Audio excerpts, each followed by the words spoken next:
the energy going? Yeah! How about you? You having a good time? Yeah, I'm What are you drinking? drinking fossils.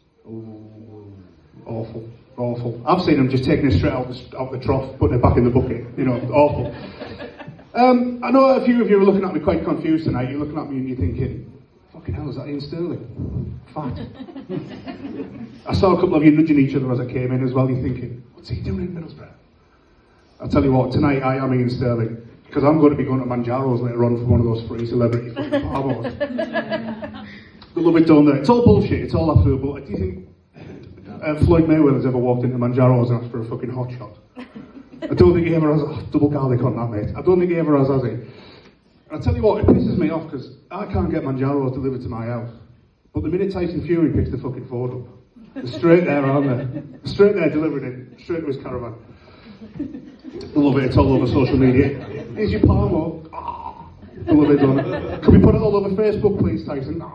Like, well, he's a big lad and he eats vans. He's got a cough like a fucking submarine, apparently. Bless his wife. How's she still walking? Jesus, she's had about 9 kids as well. On the just while I'm thinking of it, on the subject, how much would someone have to pay you to send her a dick pic? I mean, you'd have to be pretty fucking brave, wouldn't you? Do you think he'd ring you, just laughing? He would, wouldn't he? He'd ring you back and you'd go, I like your balls. That's exactly what he'd say. Anyway, just completely off the cuff there, out of nowhere. Sorry, I just got a bit fixated there on Tyson Fury's penis. I don't know if you can tell, but I'm not a Borough lad. I'm a Teesside lad, but I'm not a Borough lad. I'm from Thornaby. I'm from the posh end of Thornaby because I say the TH. You know the posh end, Ingleby. Yes. It's alright, Thornaby, to be fair. Ingleby's getting a bit rough. By the time you get to Acklam, it's getting a bit worse. By the time you get here, it's fucking ridiculous. It's carnage here, isn't it? Let's be honest. Are you looking at me, aren't you? I must admit, I've never set foot in this pub before because I always thought I had too many teeth. And I'll have a few less by the time I leave, so it'll be alright, don't worry. We're all on the same page. But it's funny growing up in the same place and being there for a while, isn't it? Because you see how things change, so I think back to, anyone know Thornaby Town Centre? Anyone remember it? There's one, that'll do. I saw you two, by the way, down in shots before we came on. So you two better be fucking laughing later on. Anyway, Thornaby Town Centre, when I was a kid we had a bandstand at Stump the Pits.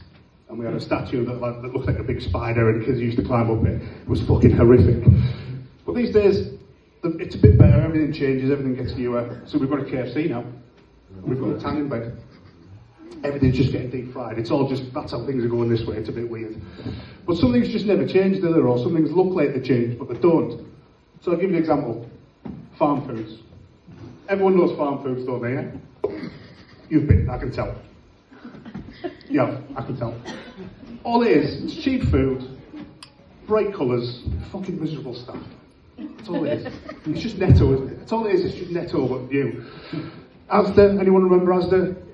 Thornaby Town Centre, ever been? There's another one. Can't polish a turd, can you? It never changes. But, this what, sorry? Exactly. But do you remember Dweezils, the play area upstairs? Yeah. Oh, it was fucking brilliant, wasn't it? That's the one thing I remember changing, but I'm nearly 40 now, I'm not going to fit down those slides. I should really let that go, shouldn't I, really? But they're trying the same thing in Stockton as well. Spending loads of money and all that kind of thing, but is it worth it? There's 3 things I can tell you about Stockton right now. They've got a wide high street, full of bagheads, and there's more charity shops than real shops. None of those things are useful, are they? A wide high street, I mean, I'm not coming by fucking cruise ship. I'm not trying to land a jumbo jet outside Goldie's, am I? Bagheads, I mean, they're only useful when you can give them 20 quid and tell them to go and do all your Christmas shopping, but there's no shops there anymore from the pinch from, so it's no good. And charity shops, well, they're only useful if you definitely need a dead granddad's cardigan at 4 o'clock on a Friday. Apart from that, they're no good. You might be wondering why I seem to care so much about town centres and high streets and stuff like that. I don't know if you can tell from the smugness just radiating from me, but I'm actually an estate agent. There we go. Anyone bought or sold a house recently, yeah? Yeah? You hate me, don't you? You fucking hate me. First thing anyone ever tells me as soon as I tell them what to do, they fucking hate me. Second thing they do is they go, what's my house worth? And you think, I don't know, mate, we've just met, we're in the pub. I don't follow you around with a fucking telescope trying to look at your bathroom suite. I can't tell you how big your house is from the outside. And do you know, whatever you tell them, you're always wrong. Always wrong.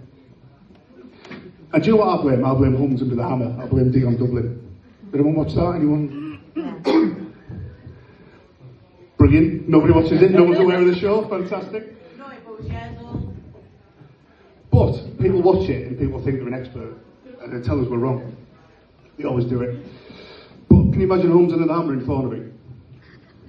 Can you? Tony bought his 2-bedroom terraced house on Lane House Road for £30,000. He's whitewashed every room, including the light switches. He's left the front door hanging off its hinges. From the last crack raid, for that rustic look. Tony now thinks his house is worth £150,000. Tony, I'm telling you, is off his fucking tits. Because it doesn't work like that. It's funny though, because I do love my job. People kind of invite me in. It's like being a burglar, but with consent. And it's funny because you can tell a lot about people from what they've got in the house. So I can have a look around, go in the living room, loads of bookshelves, everything's all nicely arranged, and you think, these people, they like to read, they like to be educated, they're very learned people. It's quite good. You go in the kitchen, they've got every kitchen utensil and every kitchen appliance known to man. Fresh herbs, fresh vegetables. You think, yeah, they're obviously pretty good in the kitchen. They like cooking, they like hosting. You go upstairs in this bare room, they've got a home gym set up. You think, oh, cunts. And it's a science, it's an exact science, it always happens. I'll leave you with this one last story before I go. Bit of advice. If you're having an estate agent round, or a plumber, builder, electrician, whatever, please, for the love of fucking God, hide your dildos. Sorry, I don't know why I'm looking at you when I say that. But people leave them out like it's some sort of fucking trophy, and I've never understood it, it's ridiculous. So, I was once on a job in a house in Hartlepool, and this lady, she propositioned me with one, there's no other way to say it. Left it out on the bed, frightened the life out of me. It was like a fucking fire extinguisher. It was awful. It had a full start and everything. Two things crossed my mind. First thing that crossed my mind was, I bet when that thing's running, it's like a roadside burger van. You know, the diesel engine, you know. And how can you have a night in, enjoying that with your partner when you've got diesel fumes everywhere in your bedroom? But anyway, we've been together 15 years now. So we just tell people we met in the pub like normal couples. Thank you very much. I've been Chris.